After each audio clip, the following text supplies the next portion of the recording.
Oh, hello everybody, and we are live. Hey everybody. Happy Wednesday. Yeah. Killing Wednesday. We're crossing some streams. We got a special guest, Gerald Glassford. And so you know what that means?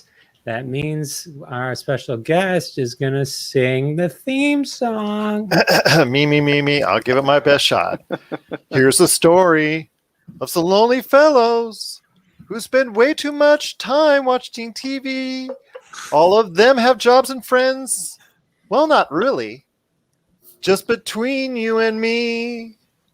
They made a live show out of their hobby.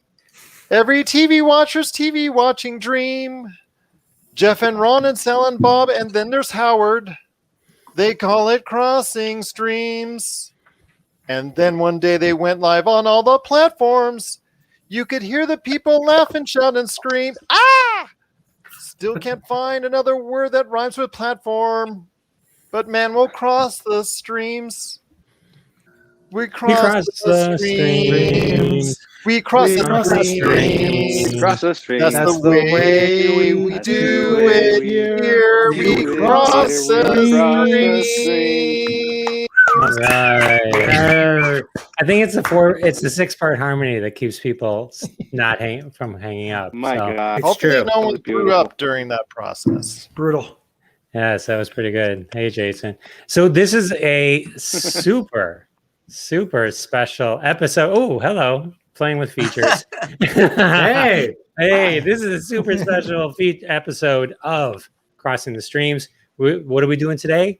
Are we going over just a few shows that you should watch? No, we're going deep into shows that we all think were canceled too soon. And we invite everyone who's watching and listening in to share their ideas and their thoughts on any shows that they think were canceled too soon. Interrupt the live program.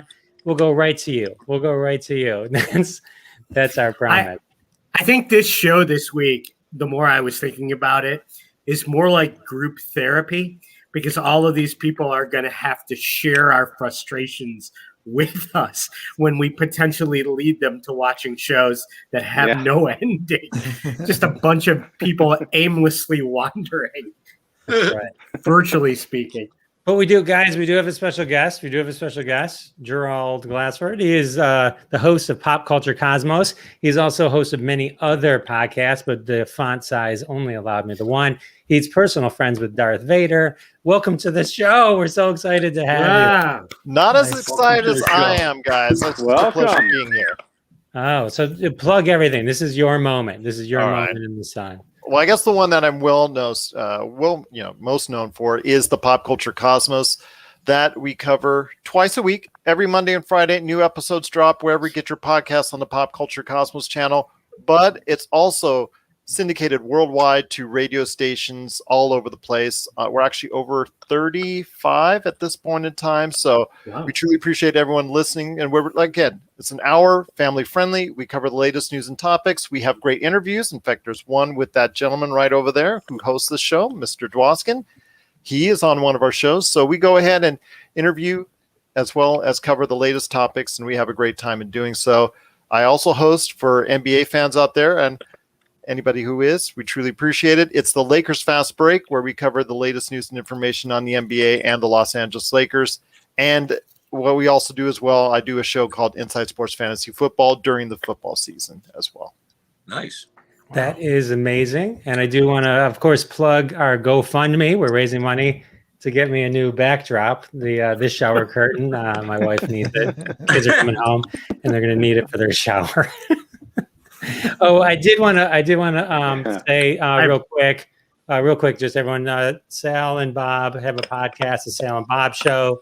I am the host of Live from Detroit, the Jeff Dwoskin Show. So check us out on your favorite podcast apps and listen to it. If you can't get enough of Sal or Bob or me, you can find or the theme song randomly.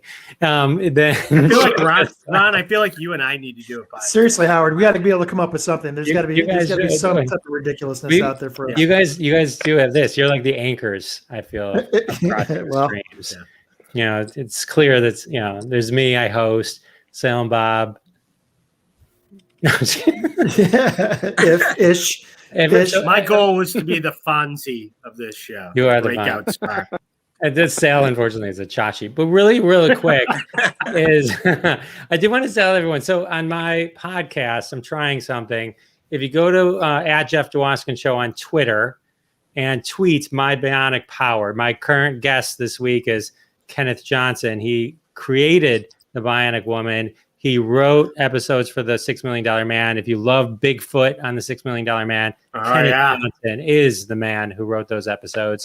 And he is the creator of the miniseries. So I'm doing a little thing on my podcast Twitter page, hashtag My Bionic Power. You can reply to the tweet that you see there if you go on Twitter, or tweet with hashtag Bionic Power and at Jeff Dwoskin Show. Just tweet whatever your Bionic Power is, and then I'll send you a link, and you can enter to win fabulous, fabulous prizes. Hey, nice. Yeah, so that's nice. Just I'm driving. So we got a couple. Oh, look at we already have one vote for Firefly. What? We didn't see that coming. No one predicted that someone would say Firefly was canceled too soon. That never comes up. We read many articles, and not one article didn't have that first. So thank you. Yeah, thank you, Jason. That nerd flag will forever fly. People cannot get off of that Firefly thing. I know. Fred Carroll, host of The Head of Fred, great podcast. He was on last week. Rocked it last week. Good to see you, Fred. Friend Noah from Some Nobodies. He's going to be on in a couple weeks. We're looking forward to that. Of course, superfan Jerry. Superfan Jerry's rocking. He's got OnlyFans of me. Yeah. Watching the show. That's very funny. Nice. So before we get into it, I do want to kind of just mention and replug last week. If you missed episode 10 with Jess Paul and Fred Carroll, we talked about Money Heist, Atypical, Rescue Me, and Kingdom. We had an amazing conversation on all of those. So definitely check out all the back episodes on our YouTube channel or on IGTV on our Facebook page, the Jeff Dwoskin Show. That's fun, huh? We got lots of cool stuff we're going to talk about this week. Lots of good stuff. We're going to riot. Let's do it. We're just going to dive in. We got an interesting one. The first one, and Bob's going to go first because we never know how Bob's Bobby. Bob's got Bobby. Hey, I'm sorry, I'm blocking our guest here. I'll move you, John. So this is Poor Sal. This is just up for a second. So we're going to be talking about the Duck Factory for a second. Jim Carrey actually had a TV show called The Duck Factory. Bob, tell us. I have no memory of this. Tell us all about this gem. Yeah.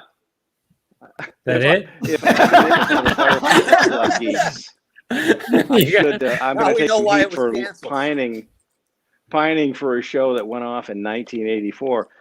It was over before it started. I mean, it went for, I think it did 12 shows from April until July of 1984.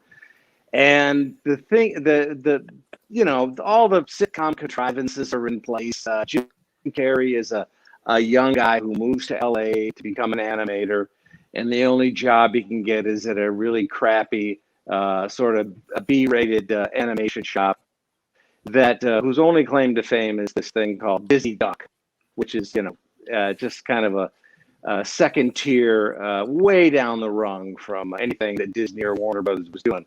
So his name, this is so 80s. His name is Skip Tarkenton. Which is hilarious to me, and I found out that his last name, one of the writers of the show, was a big fan of the Minnesota quarterback Fran Tarkenton, so he gave him that name.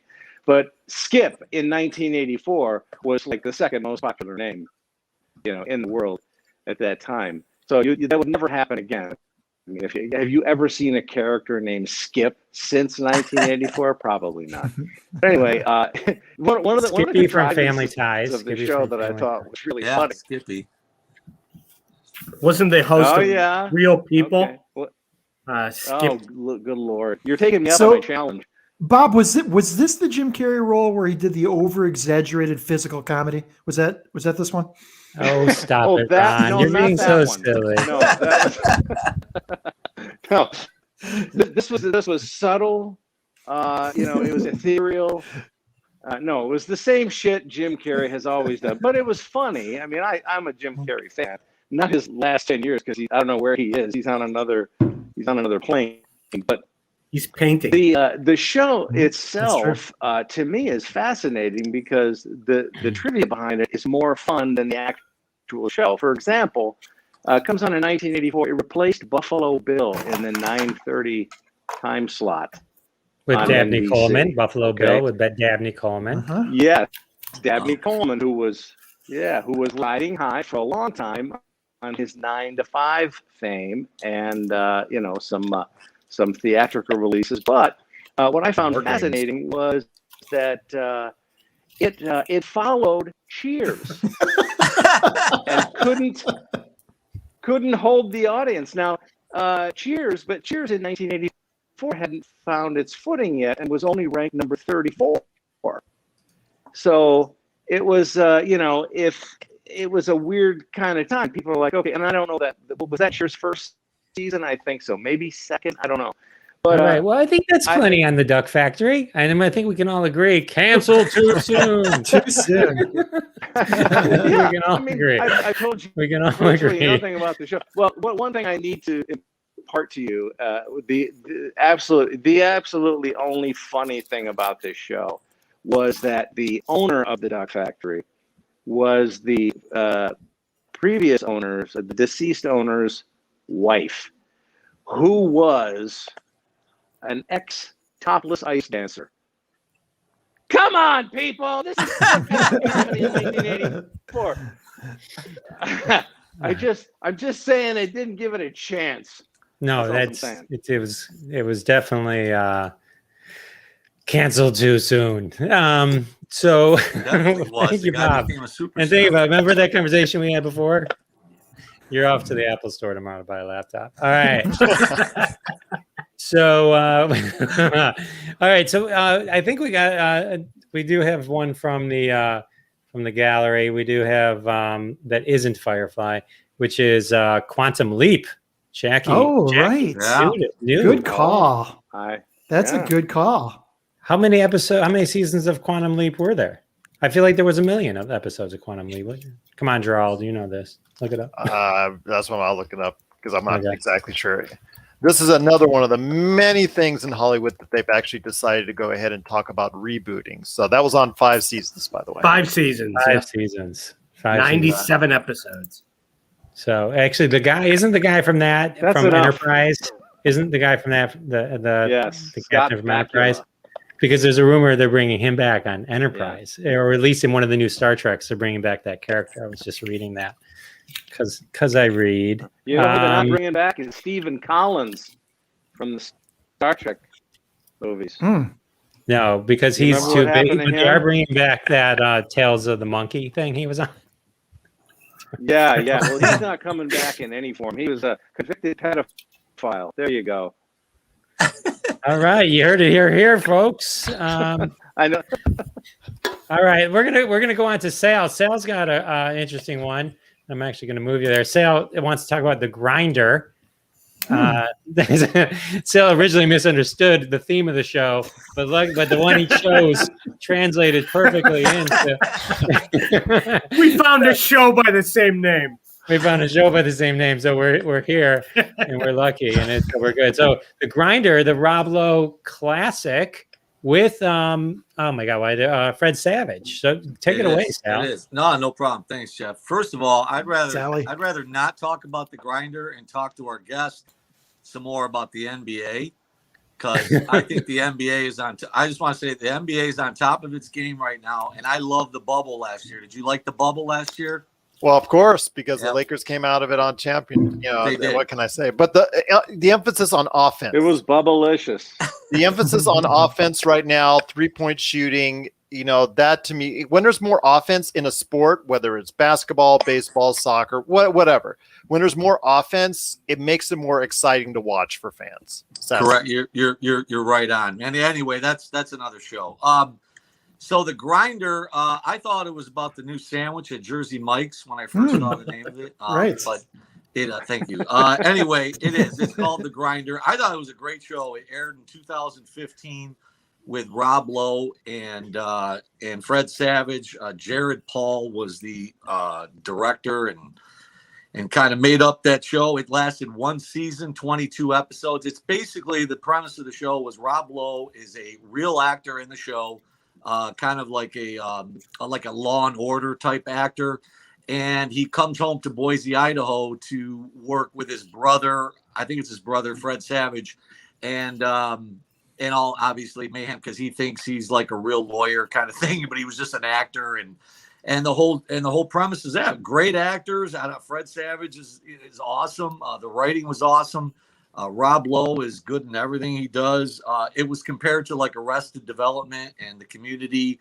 Better Off Dead, and Rob Lowe and Fred Savage were both nominated. I'll be honest with you, I haven't watched it in a long time. Obviously, I remember watching it, back in 2015, and I thought it was a great show. I lost track of it, to be honest with you. I didn't even know it was really canceled, but great show. I highly recommend it, and I don't understand why it got. I know timing is everything. I don't understand why it got canceled. That was a pretty good show. Didn't last very long. I mean, a Joe Biden nap lasted longer than that show. Hey, I know Jeff Dewaskin, you said that you liked that show a lot, so I wanted you to add in some of your review of that show, if you don't mind. So The Grinder, if you like meta comedies, it's like a meta Hollywood type show. I mean, like, the whole idea of the show is that Rob Lowe plays a lawyer on the show. He as an actor. He plays a lawyer on this Law and Order show. His brother, Fred Savage, is a actual lawyer, meaning like in the show, he went to school, he became a lawyer, and he has a law firm with his dad. So when Rob Lowe quits acting and comes home and goes to the law firm, the father, William Devane, brilliant William Devane, treats Rob Lowe as if he's a real lawyer, and it drives Fred Savage crazy because the parents are obsessed with their actor Rob Lowe. One of my other favorite people in the world is in that show is Timothy Olyphant. It was I think he replaced. I love Olyphant. Yeah, he's like if you have a guy crush, I think Timothy Olyphant. Great guest appearances too. Jason Alexander. I mean, a bunch of really big names guest starred on there. Well, Sal, you said it too. My wife and I were just talking about it the other day. Rob Lowe is consistently funny in everything he's in.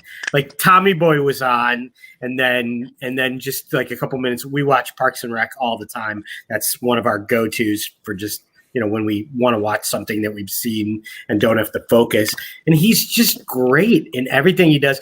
And the SOB clearly made a deal with the devil because he is as handsome at 55 as he was at 19. Like, that's a good-looking guy. And you know what, Howard, that brings up a good point. And to me, I think the number one reason that show was canceled is that no one would ever believe that Fred Savage is Rob Lowe's brother. How did they get that pairing? Oh, come on, Bob. Bob's so mean. He hated Mad About You. Now he hates Son. Fred Savage is a Wonder Years icon. You cannot talk bad about Fred Savage. And as I shared a few episodes ago, Fred Savage also directed about half the episodes of Party Down that I reviewed. So he's multi-talented. You're absolutely right. I was just going to say, like, if a producer walked in, if you walked in and you said you were starting a television show and you said, look, I'm going to give you Rob Lowe and Fred Savage, and then you got to run it from there and last more than one season and 22 episodes. I would take that bet. I could create something for those two guys. You know what I mean? The whole cast was great. The kids were great in that. The wife was great in that. Like, everyone was great. I don't get it. I don't get why. I don't get it. I don't get it either. But I would say a lot of times when a show gets canceled, I just don't watch it. But I would say watching even this one season of The Grinder is worth it because it's that funny. And I think we can all agree, canceled too soon. No question. Yeah. Well, it's just so funny because 911 Lone Star, you don't imagine that Rob Lowe would be the lead for 911 Lone Star, yet here he is, and the show's a hit. So it just, like you said, Sal, you would bet on him and his power to draw in an audience each and every time. Yep. Nikki Glaser did a bit on her roast about how she had such a crush on Rob Lowe when she was a preteen. Who knew that was the best chance for her to get him? Hey-o! The Rob Lowe roast was one of the better recent Comedy Central roasts. Yeah, that was really good. That was a good one. All right, you gotta look like he's so good looking. I'm not even gay, and I'd fuck him. All right. Well. All right. Gerald, you ready? We got our guest is not taking over. This is a big deal. This is your first time. We're going to talk about Almost Human. Yep. Almost Human. Not quite. Aired at the end of 2014, a little bit into 2015, I should say. I'm sorry, 2013 to 2014. 13 episodes only. Did get the plug pulled. It's funny because the numbers that it earned, and I was looking this up after our conversation on this, the numbers that it earned would be in this market today would be astronomical. I mean, you would want a show that would average right around 8 million viewers right now. Wow. Yeah. So, and that's what this show got cut at. Jeez. So this show set in the not too distant future, deals with kind of like a buddy cop comedy with Carl Urban playing the stereotypical angry dude, just always on a hangover, be able to the rough guy that always able to, at the end solve the mystery or what's going on with the case. But he has a buddy cop dichotomy with Michael Ealy's character, who is an android that starts out being, and as far as the beginning, very much an android, but evolves over the course of the 13 episodes into much more of a relationship with him. And Carl Urban, whose I think wife, if I remember correctly, was killed off, or something tragic happened as far as because of an android. So he was very apprehensive about dealing with an android and wanted no part of it. Now, obviously, by the end of the 13 episodes, started developing and forming a relationship, and you wanted to see where it went, which I'm very sad to say, unfortunately, we never got a chance to. I mean, both actors, especially Carl Urban, you with The Boys, and then obviously the Star Trek reboots, which I'm still hoping for another one. He's found a level of success. And Michael Ealy, he was latest in Stumptown, but as far as I see him star in all of these, I guess relationship, slash thriller movies that where he has an affair with a woman and they always come back to try and kill him. I see him in all those types of movies lately. But yeah, Michael Ealy is a great actor. Carl Urban's a great. They had a great on-screen chemistry, especially Michael Ealy learning to adapt as an android. Again, the futuristic concept and the sci-fi concept was really good, and they were just starting to go ahead and touch on all these great issues until Fox pulled out the plug. Now, hang on a second. You said I still can't get over those numbers. You said 8 million. Yeah, if you look at it, I wouldn't cancel Two Rabbits Screwing if they were drawing 8 million people. I mean, the total amount of viewers was right around 8 million at the time it got cut. I mean, unbelievable. Between DVR and the actual average, I mean, live it was getting over 5 million viewers, and it was earning about a 1.5, 1.6 at the time it got cut. Now, mind you, that was about half of what it started out as, because I think it got at one of those Super Bowl bump ups where it's on right after the Super Bowl, if I remember correctly. And you know how that, it's going to give you that huge number to start off with. Sure. So it's kind of misleading, but yeah, it was just something that it had its audience. And unfortunately, there was thought about possibly renewing it. Had it been something that got canceled today, I think a streaming outlet would have picked it up, because we've seen that with like The Expanse and some other shows that find a new life somewhere else. I think Crossing the Streams would have picked it up. I think we were, who else? Minka Kelly is in that. Yeah, Minka Kelly is in that, who I have a huge crush on. I'm watching Titans. She's Dove in Titans, and she's awesome. So I'm going to check this show out. And by the way, you know what it was, though, Jeff? New Amazon Prime show. Bob, you're clicking. Yeah, but okay. Well, that was great for your first time here. Nice job. And can we all agree? Canceled too soon. Canceled too soon. All right. Well, we got another one coming up.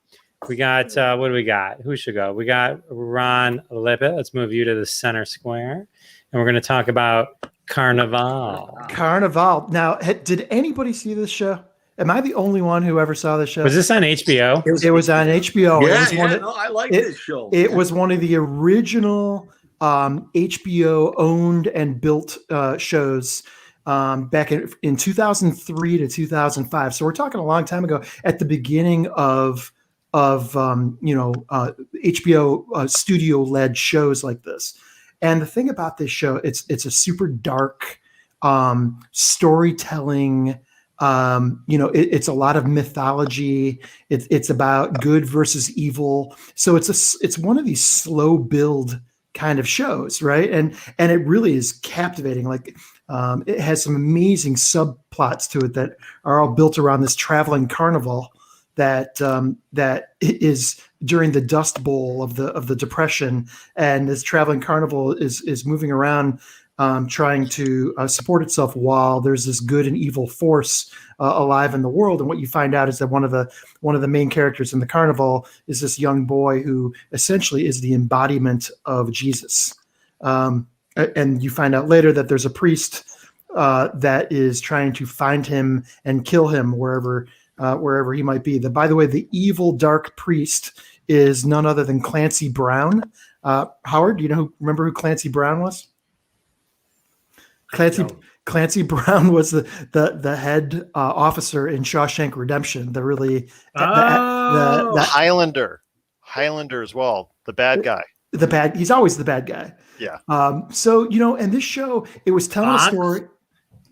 It was telling a story. It was supposed to be a 6-season story. And the fact is, it was early days for HBO. They weren't making a ton of money on it. The entire show was filmed on location. There were no studio shots at all for this. Wow. So it just was too expensive. It was too ambitious. And the really, really harsh part of the story that I'm telling you right now is that at the end of the second season, it just cut. Like there was no wrap it up. there was no kind of partial ending to the story. It just stopped. And so all of the builds, all of the places they were going with the story just stopped, and you never found out where it was going as a story. And they shopped it around. I know HBO tried to sell it to a couple other places. There was some network interest, but it had a lot of very adult themes, so they weren't sure that the networks were going to be able to do it. And at the end of the day, it just never came back. And hey Ron, did they put that on like either before or after The Sopranos? Do you remember? It was before The Sopranos. Okay, I was gonna say that's why I watched it. It's like that lead-in that we were just talking about. It was before The Sopranos, and it's even I will just say this: if you're into just thrilling storytelling, even watching the 2 seasons, it's still worthwhile. But you just got to know that it's going to have a sudden stop that really sucks, and it hurt. And the really funny epilogue to this whole thing is that for I want to say 5 years, there was this groundswell of people that were HBO fans of the show that were demanding that the network bring it back on, and they were trying to do a precursor version of a GoFundMe to help fund the studio production of it. And it just was too big, too expensive, too ambitious, and just not ready for its time, which is amazing when you think nowadays of like a Game of Thrones or something like that is just gigantic. So, but that's it, man. Carnival. Let me throw this out at the group here, since we're kind of talking. If something like that happens, where a show gets canceled like that, I'm just throwing this out. Do the actors have a 3-season contract? How does that work? Does anybody know how that works as far as I think it's from show to show and studio to studio, but I do happen to know the answer to that for this particular show. They were all on 1-season deals. So they renewed for 1 season. So they went from season 1 to season 2, and then they just never renewed. So that was it for them. But like a guy like Rob Lowe on the Grinder, he might have got a 4-year deal for $1 million, and he got paid all of it, even though it didn't. I'm just throwing that out. Like sports, a guaranteed contract per se. Sure. Sal's just trying to renegotiate his contract. So let's. I'm going to have to put a cease and desist on this conversation. Why? That's what we should be talking about, man. That's what people want to hear, how much money these guys made off these canceled shows. I think it all depends. I think the other HBO show that was gone too soon was Deadwood. But I love Deadwood. But Deadwood, they brought back. Well, they just I think a year or so ago they had a big movie. So maybe one day they can do that with Carnaval, which Mick Manton says was ripped off. When you say rip, wait, Mick, so you can type this in, but what are you saying that it ripped off its own? No, I think he's saying it was ripped off. Like they ripped off. They screwed them. Yeah. You got to say it was a Carnival was ripped off. Yeah, but you said, Ron, it ended abruptly. Maybe they just couldn't write shit for it anymore. That's possible. I suppose that's true. Right. You see the ones where, like, for instance, some of the ones that I was thinking of, that we'll talk about later, or maybe if we have time, they get they get told that they're canceled, or they get told that they're ending their season, or they're ending the series shortly, and they get a chance to end it. The writers go ahead, at least have something already filmed, or they already got something down on Pat. Almost Human, like your show Carnaval, they didn't get a chance. They were just cut right there. Yep. That's right. So I think we can all agree. And then obviously the other part of it is a lot of times they're filming the ending before the show airs. Yeah. So you don't know when the decision's going to be made. You're kind of in limbo, hoping that you're going to start, filming it the next season, and it never happened. Right. So I think we can all agree. Canceled too soon. No question. Canceled too soon. All right. We got one now from Howard Rosner. Let me move you to the center. We got Crashing. You picked the wrong Crashing. That's the British Crashing. Well, this is what the British Crashing. You weren't at that. The British Crashing. It's funny you say that because I'm like, Rosner picked a show. I don't recognize one person on this show. Yeah, I think that show actually separately was what's her name, Phoebe Waller-Bridge from Fleabag. I think was involved with that Crashing, but the Crashing that I am talking about was the HBO comedy with starring Pete Holmes. The stand-up comic. That one. Yeah, did they cancel it? Oh, they did. Yeah. So they did. Show, they did 3 seasons. This is me reacting to finding out it was canceled. There you go. They did 3 seasons between 2017 2019. The show was created by Pete Holmes, who's a great stand-up comic, and had another TV. She had the Pete Holmes Show on TBS, I think. It was created by Pete and Judd Apatow, and it was pretty much based on Pete's life and growing up, growing into the world of stand-up comedy. The premise of the show is, in the first episode, he and his wife, who are both pretty devoutly religious, he catches her cheating and ends up out of his house and trying to make it in stand-up comedy. And the crashing part of it, the first season and some, is him crashing on other people's couches. And it's the cameos of the other great stand-up comics playing themselves in the first couple of seasons. He spends a handful of episodes crashing on Artie Lang's couch, they're great. TJ Miller, Bill Burr at one point in time. All the great stand-up comics. And then a lot of it's very focused around the New York comedy scene. So a lot of the Comedy Cellar names you would know and love all make appearances. And they did 3 seasons, and he's growing his career as he goes along. And then he just finally, at the end of the 3rd season, gets an audition and gets listed for spots at the Comedy Cellar finally, and boom, that's where the show ends. So they never picked it up from there. I was disappointed. It was one of those really easy, fun half-hour comedies that are smart. There's some great episodes. He does the religious circuit, and there's some great episodes that came out of that.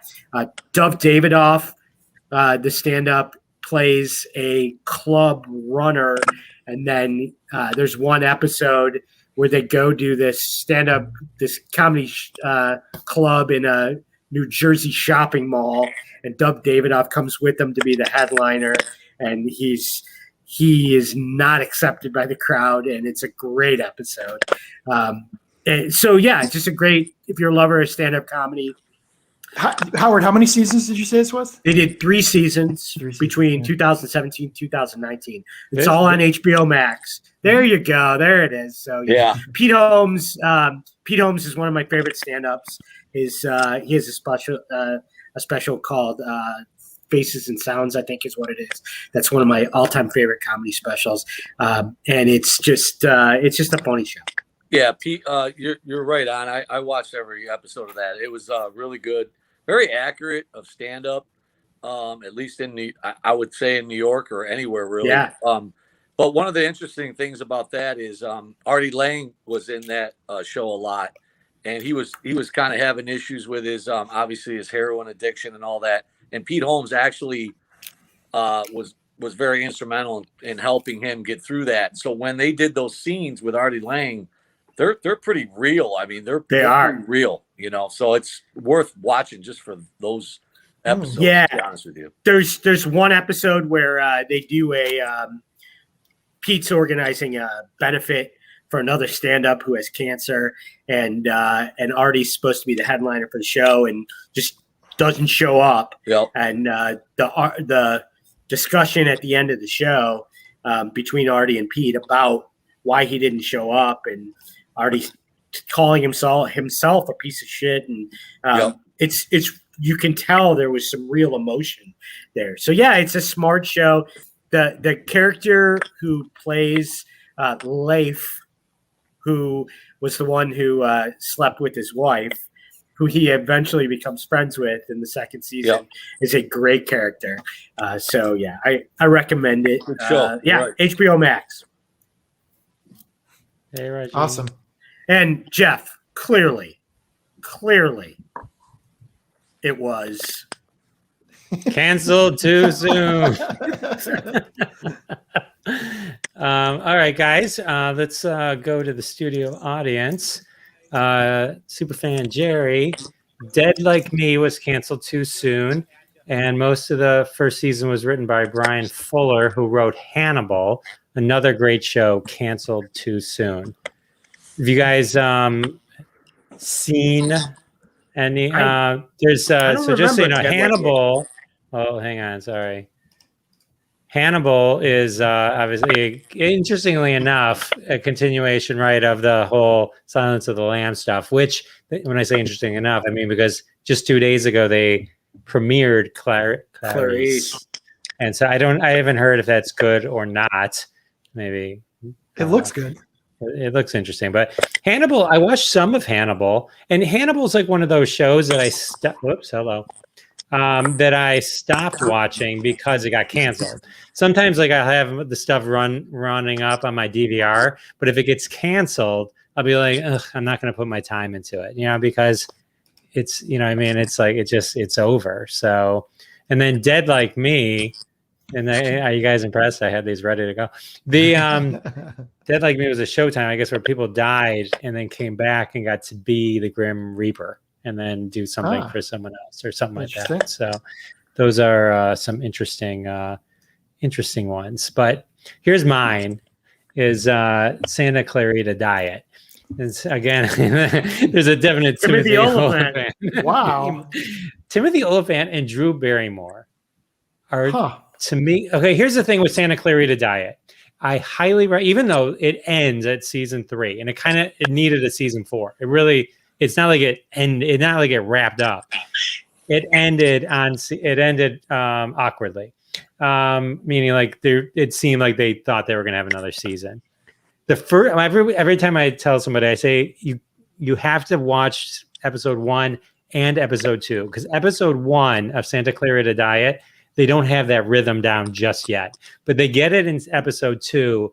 And then Drew Barrymore and Timothy Olyphant together as a couple, they're married on the show. It's some of the funniest stuff. I mean, the two of them is hilarious. So not to spoil anything, but Drew, I think it's known. Drew is a zombie. So the story is about how they as a couple have to deal with the fact that Drew Barrymore is now an undead. And it's like they're you think we had troubles. And so that's the thing. And I will say, this is one of the shows I watched with my wife, and we loved it. Is the scenes where she is tearing into or ripping into people, where she's killing someone in a zombie fashion, I think was more graphic than anything I ever saw in The Walking Dead or any other. I can't even think of any zombie show that was that horrifically graphic for a comedy. And this is a comedy. Anyway, but I loved it. The entire staff, all the cast, everyone, so funny. And as Jason Taylor pointed out, Nathan Fillion has a great cameo, and then they replace him in, like, I think the third season. It's not really him, I think. If you watch the show, you'll know what I'm talking about. But there's a great, actually, one of the actresses from The Grinder is in this show as well. One of the female actresses whose name escapes me at this time. But I definitely, even though it cuts off and ends extremely awkwardly, I highly recommend watching this. It is, if you like Timothy Olyphant, this is Timothy Olyphant at the highest degree. Jeff, is Drew Barrymore funny? I can't decide. In this, she's great. I really enjoyed Drew Barrymore in this. And you know who else is in it? Linda, who played Alice, the old TV show. She's in like some of the final episodes. Sure. And she's great. She's real fun as well. Let's see if we got. But clearly. I was seeing if anyone had. But clearly it was canceled too soon. And when it was canceled, there was like this uproar. But Drew and Olyphant, they're not even on Twitter.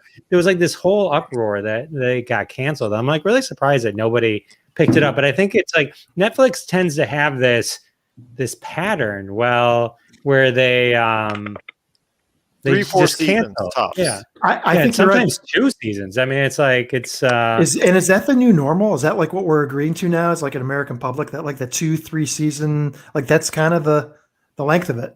Well, I don't think they do 2-3 seasons for the reason of, oh, this is perfect, now let's end it. I think it's like they just like cancel it. Like Santa Clarita Diet clearly had a cliffhanger at the end of the season. Well, you see a lot with Netflix shows. You see a lot of their series that they cut after 3 or 4 seasons. I think maybe they might have some type of reasoning where they see a plateau, and once they start to see that plateau go down, then they think, maybe it's time to cut it. And maybe with other traditional series, that's when you see an average or a mean of long-running series. Well, the guy who's done that by plan is Ricky Gervais. He's always said, I only have the creativity to do this show for 2 seasons, and then I want to do something else. And it's worked. It's worked great for him. And I don't know if it's just him. I think it's a British thing. I think in America, they say, "Oh, The Office. Let's make it 400 seasons." Yeah, right. Yeah. Right. Let's get as much money out of this as possible. Well, and I think some of the streaming networks have concerns around diluting their own brand. Like if you get enough amazing content in there, it's not to your advantage to have, believe it or not, competitive content to your own content. Like I have to believe you're not going to want monsters like Game of Thrones. You're not going to want 6 of those. You'd rather have 2 of those, and then maybe 10 that are moderately successful. Otherwise, you can have this is to me where like the conversation about weekly versus dumping an entire season comes into play, because I think when you to me, and again, and Gerald, I'd love to hear your opinion on this. Like to me, WandaVision proves the point that TV should be released weekly. Everyone talks about it. Everyone can safely talk about the same thing. We can all strategize and theorize and whatever. Yeah, the problem what that, just happened and what we think is going to happen next, like we all did with I know this is the movie, but like the Empire Strikes Back, and is it what is it? What does all that mean? Is it? And but like when they dump an entire season, it almost is like a week later, everyone forgets about it. And if you didn't watch it, everyone's on to something else. And like with WandaVision, I mean, we're into week 6, right? Right now, this is now week 7 coming up, and then 8, 9, and then it's going to be, and people are just going to keep talking about it. They got months out of it, where people Well, are I have some thoughts on, but I think Sal wanted to go ahead first. Well, I was just going to say to go on what Jeff was saying. There is no water cooler talk anymore. Nobody goes to work anymore. Everybody works at home, so you don't have that. That's why. I mean, obviously Netflix and streaming, you just stream the whole season now. But I think back in the day when you watched a Seinfeld episode, you went to work Friday and you talked about it at work, and it just grew from that. That's gone. You don't do that anymore. Am I right or wrong? I mean, nobody. I think it's about. I just want to say real quick. I think I had this conversation in January with my co-host. We went back and forth on it. It's, what do you determine is something you can go ahead and binge worthy? Like, for instance, when Cobra Kai dropped, everybody was talking about it for a couple weeks, 3 weeks, whatnot. Great show. Enjoyed it thoroughly. Loved binging through it. But then you go ahead and you have those shows that you think should be event television, like what you're saying with WandaVision and The Mandalorian and things of that nature. Stranger Things, I think, could easily be considered event television because, like you said, Sal, it's something that people will talk about around the water cooler. Well, if we had water coolers right now, right? But it's something that people will talk about endlessly, and the speculation goes on and what's going to happen in the next episode. There are other types of shows like Cobra Kai where it's probably better for them to just go ahead, put them all out there, have people talking because it fits seamlessly all these episodes within each other. Whereas with The Mandalorian, it was a new adventure every week, and that had people talking. And the same thing with WandaVision, where there was so much mystery in what's going on at the end of each episode, where it leaves you on a cliffhanger each and every time out. So it all depends how you gauge these shows and whether or not it should be an event television like the old days, like we had for so many years, or whether it should be something that is, society has really gotten into just before the pandemic, which was binge television. You just got to decide which one fits. That's a good point. Yeah, to me, that's really the key, because while people binge watching a show 2 years ago, to me, has a different meaning than binge watching a show now. To me, 2 years ago, when you were binge watching a show, it meant that you were watching that show only when you had opportunities to watch a show. It didn't mean what it does now, which is, I don't have anything to do after 5 o'clock today. So I wasn't going to shower or leave my couch anyways. That's where I was working with my laptop. So now I can just flip on the entirety of Cobra Kai and watch the season and be right back to doing the same thing tomorrow. It also depends on the show, which I think is the point you were making. Yes. WandaVision, the advantage of it is every show is a cliffhanger, essentially. Yes. So there's it fits, it definitely fits. Look, my wife had a bad back a few weeks ago and watched the entirety of Game of Thrones for the first time in 12 days. 12 days. That's ridiculous. And those of you that watched Game of Thrones couldn't wait week after week and then 9-10 months to watch the entire series. But she was stuck on the couch with nothing else to do. So, it's a just different time of watching those shows. I don't think that's healthy. Well, she wasn't healthy during that time. But Cobra Kai was that type of show. You need to watch it now. There was nothing that really, if it would have been week to week, they might have lost viewers if they went ahead week to week. It's a great show. It actually right now is one of the best shows I've seen so far this season, but it's something that where it really fit in the parameters of a binge-worthy show, that you can see it, you can feel the burn from it, and obviously it gained a lot of popularity because of it. Whereas, like you were talking about with WandaVision keeps you on the edge of your seat, and it's made differently so that it becomes event television. I think you just have to determine which is better for your show. If it's just going to be something where you have the show, it fits week, episode, then you might be best going ahead and binging it so you have that attention and you hold their attention. But if you have those newsworthy or conversation-worthy moments like you do in WandaVision or The Mandalorian or whatever, like Game of Thrones, what happened in last week's Game of Thrones, that's something that again, event television, those are the premier shows that you want to go ahead and showcase. Yep. Yep. All right. Well, I think we got about a little less than about 8 or so minutes left. Let's talk Timeless. Well, this one was one of those shows. They got the news that they were being canceled, and they got a chance to go ahead and do a final movie, so to speak. So it's kind of different from some of the shows that we were talking about. I mean, canceled shows gone too soon were the ones that weren't told ahead of time. They were really like that. Then there are other shows like Timeless, Ed, who else as well? Superstore, like I mentioned, that knew ahead of time they were being canceled, and they go ahead and got to have some kind of closure on it.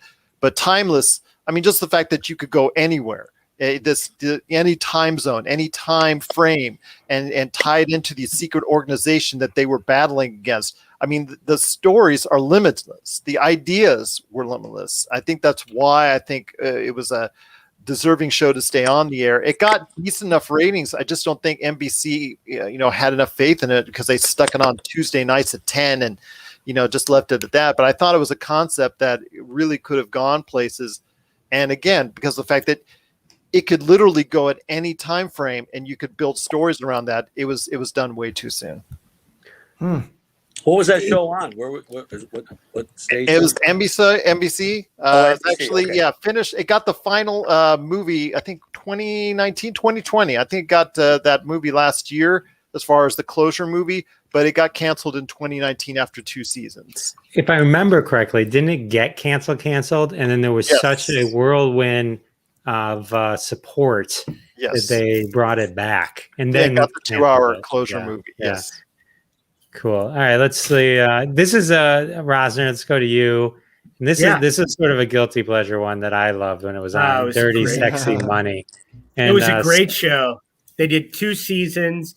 It's still available to watch on actually for free on the ABC app that you can stream on. Peter Krause, Donald Sutherland, Billy Baldwin, Natalie Zaya, just a great cast. The premise of the show, really, really quick, just a guy who's kind of a good quality person, who's an attorney. His father is Donald Sutherland, who dies mysteriously, and the family that he was half brother of, their family has a ton of money, and they ask him to become the family's attorney, which he does begrudgingly, but only because he can make enough money for all of these causes that he supports. But he gets wrapped up in every one of his brothers and sisters and family members' issues and being the cleaner for those issues, while at the same time trying to solve this mystery of what happened to Donald Sutherland, his father. So a perfect example of tons of clues leading to something that never was revealed, as if, like they had canceled Lost after season 2, that kind of thing. But just, it was a great show with great characters, great interconnecting storylines, and just 2 seasons, and that was it. Starring Peter Krause, who I believe is in everything. Yes, he's the Michael. I'd never seen that guy not get a job immediately. Yeah, Peter Krause was, I think, in another show that was a great Aaron Sorkin show, Sports Night, that also canceled way too soon. That was, a typical Aaron Sorkin show that just way too advanced for the basic TV watching public, like The Newsroom, another Sorkin show that disappeared way too soon. With new Sports Center with Felicity Huffman, who can get you into school, and Robert Goulet Benson, one of the greatest actors. So he was the we can all agree. Cancel too soon, everybody. All right, you know what? I'm going to let our guests go one more time. Yeah. And we got another one. Wait, so we got like 2 minutes left. We can go. Wait, I have it. Wait, we're going to talk about Superstore, right? Oh, yep. Superstore. Yep, that is going too soon.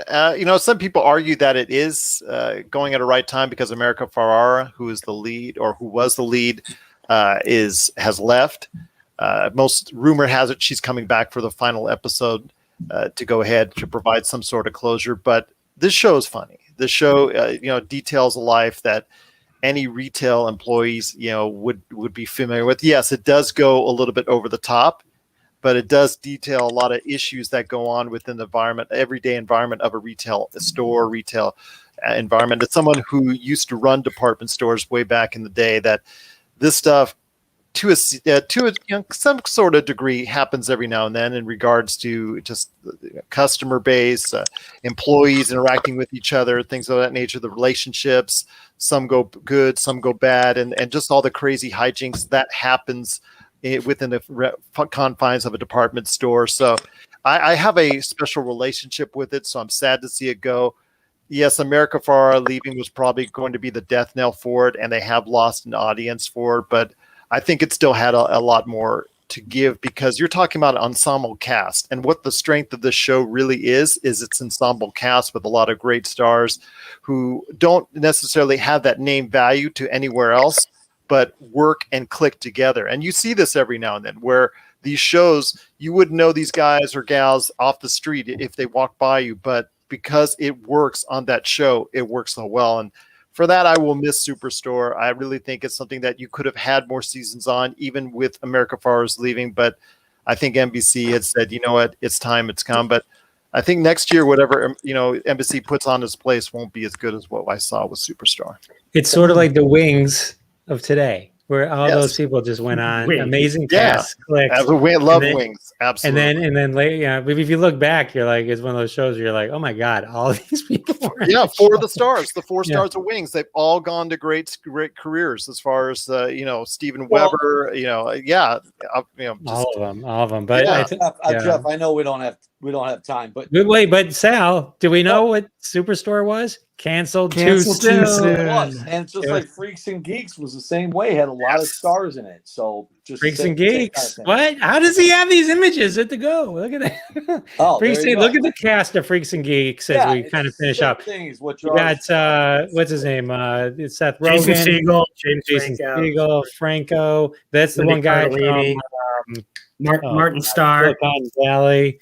I mean, it's insane. Who is that? Wait, who was that on the far right? We got to say goodbye. We got to say goodnight. Gerald, say goodnight, my friend. I appreciate it again, and hopefully you get a chance to check us out, Pop Culture Cosmos, wherever you get your podcasts. Roz, say goodnight, my friend. Good night, my friend. Sal, say goodnight. Good night, everybody. Ronnie, say goodnight. Have a fantastic rest of the week, boys. Thank you. All right. Jerry says, great episode and prayers for Bob's Wi-Fi. He's going to be back next week with a laptop. and let's pray that he doesn't spend the money on the laptop and his connection still sucks. And we'll see you next week on Crossing the Streams. Thank you guys. Thank you for joining us for this episode of Crossing the Streams, brought to you by scenesnobs.com and part of the Jeff Dwoskin Show. Your hosts, of course, Jeff Dwoskin, Sal D'Amelio, Bob Phillips, Ron Lippett, and Howard Rosner. Follow us all on the socials, and we'll see you next week and every Wednesday at 9:30 p.m. Eastern. Mark your calendars. We're going live and crossing more streams.